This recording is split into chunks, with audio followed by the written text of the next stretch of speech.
Hi, this is Scott Garibay, and today we are going to talk about Dungeons & Dragons 5th Edition, and we are specifically going to talk about suffering in dungeon mastering. This is a topic I'm very interested in right now, and we're going to talk about the dying embers of my current campaign, which is on fire, and I think is in its dying moments, right?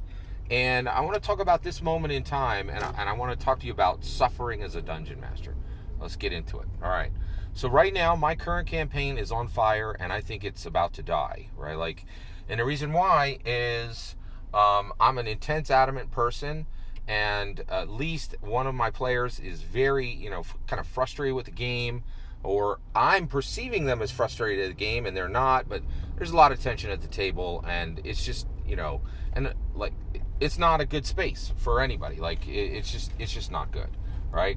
So we're trying. So there's a little bit of motion to see if we can save this thing. I think it's done. I think it's finished, right? And I'm doing a lot of self checking to see what happened, right? The other issue is, was this a success or a failure, right? Because we went 22 sessions, and the average Dungeons and Dragons game right now is going 6 sessions, which means we were 200% plus, right? We were actually 266% over the performance of other tabletop role-playing games. And that's what I'm all about, is beating the dungeon master next door, right? I want to be the best there is in the Philadelphia area. Right? I don't want anybody to even touch my game, right? I want there to be strong cohesion, a desire to be at the table in my Dungeons and Dragons 5th edition campaign, right? So basically, this thing's in trouble, right? And so one, now I'm thinking, okay, so I was thinking, okay, we got this, we're supposed to have a meeting on Sunday to see if this thing's going to go or it's not going to go, right? And so, and basically, if it's going to go or not go. And so basically, you got this situation happening, and I'm thinking about it, and then all of a sudden I was like, wait, holy cow. So this is all like yesterday, right? And I'm like, okay, so this thing's a hot mess. Like, no, we don't have cohesion as a group. The player characters don't care about each other. We had a multi-DM issue, and we were bringing in new characters, right? And we made the class, like, this is a grade school. This is a junior high level dungeon master mistake, right? We didn't take the time to bond the player characters. Player characters don't give a crap about each other, right? They're all going in 50 different directions. They don't care if any other player character lives or dies, right? And I'm like, how did we make this mistake, right? Like, this is bad, right? And, now there's challenges with an Omni Dungeon Master game, right? And I was assuming that every player character would be like, oh, hey, you're a new player character. We're bonded brothers because you have the same amulet I have, and make up a reason to care. But instead, player characters at the table were like, who are you? I don't care about you. And I'm like, how does this help the game? How are we having a cohesive game, right? So the whole thing's just falling apart, right? So so at first I was like, I was just a tiny bit sad. I'm like, I wish this could have went further. I thought this was a good experiment. I thought this Omni Dungeon Master 2-hour game was a good idea, but it's turned into tears and flames, right?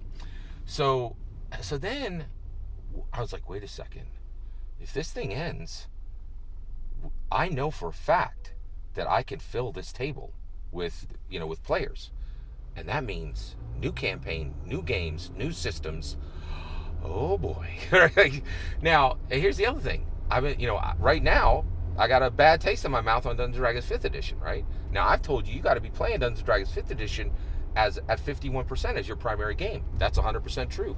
Guess what? I got 18 months of non-Dungeons & Dragons play accrued, banked, right? You know why? Because for the last 19 months, I've been doing nothing but playing Dungeons & Dragons 5th edition. I've never said that Dungeons & Dragons 5th edition should be your only game. I said it should be your primary game, your 51% game, right? And you could never let Dungeons & Dragons 5th edition be less than that, right? But I've been playing Dungeons & Dragons 5th edition for 19 months straight, right?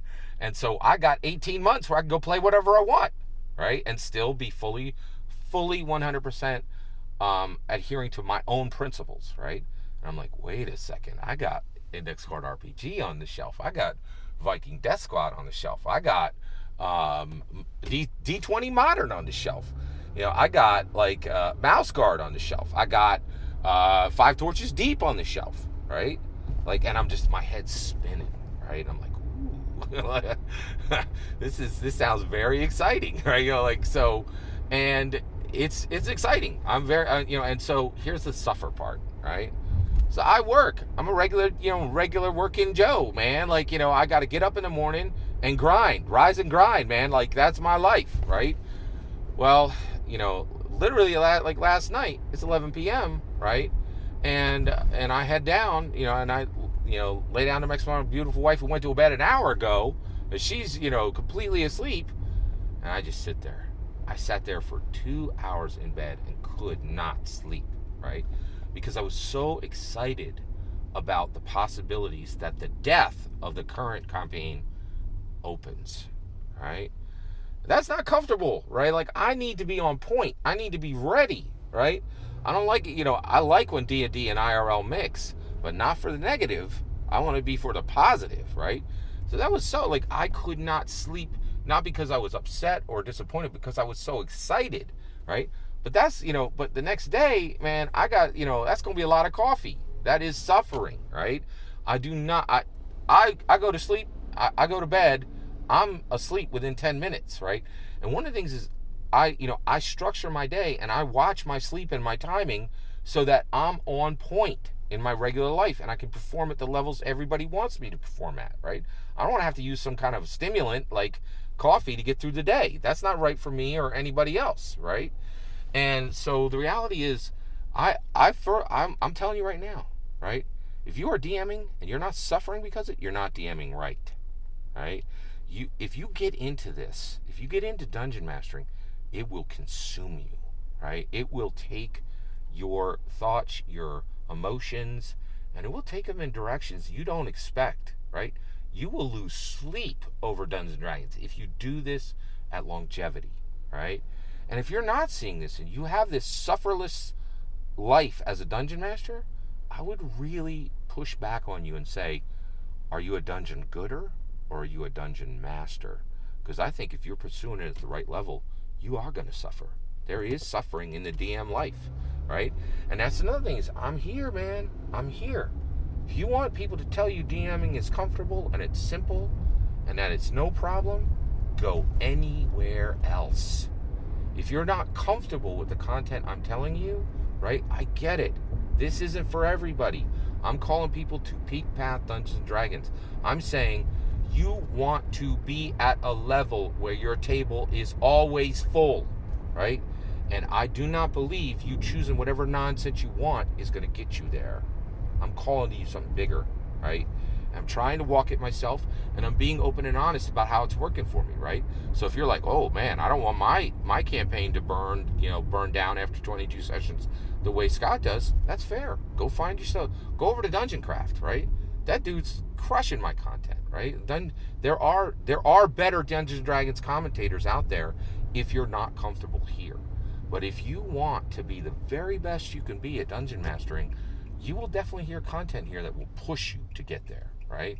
If you want somebody to pat you on the back so you can feel good about the nonsense that you're running, that ain't this, right? And I feel very comfortable not making this place this, not making my channel that, because there's 100 of them, right? You can go find it anywhere, right?